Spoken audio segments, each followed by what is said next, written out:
Estamos en el tren de la Peña La Marcha y vamos a ver el viaje. Vamos a ver el viaje de los niños que dan en las fiestas.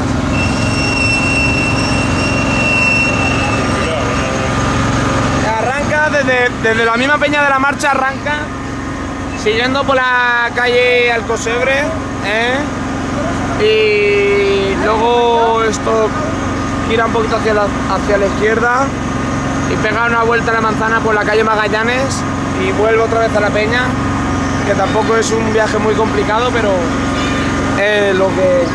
Y queremos que la gente vea los niños y los padres. Ponte bien, no te bajas,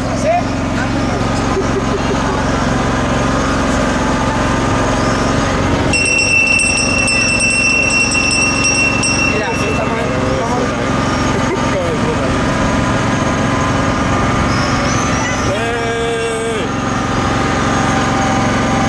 Vamos a entrevistar ahora a ver una de las madres.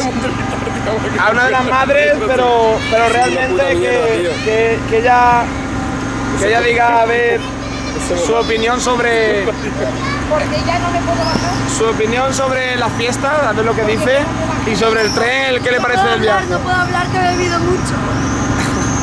Si lo que yo diga, porrita. Las madres son peores que los padres. Si lo que te diga yo, mira, aquí estamos los dos de Castellonqui liándola muy gorda. Esta vez en un tren, la estamos liando en un tren. La estamos liando en un tren. Ya estamos pasando por la calle Magallanes, que también es muy...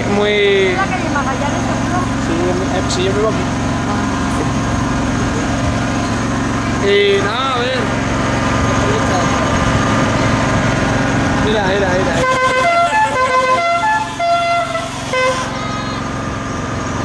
Unos componentes de la Peña La Marcha, ¿no?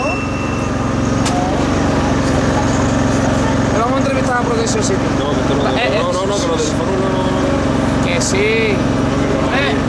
Si quieres hacer una entrevista, ahí te digo, chica, ahí tenemos una entrevista. Bájate. Tenemos mala leche, que no. Bájate. Tenemos mala leche, que no. Bájate, Protección City. Es que tenemos mala leche. Bueno, Ese pedazo conductor. hasta la próxima, señores. Ha sido todo un placer. Espérate.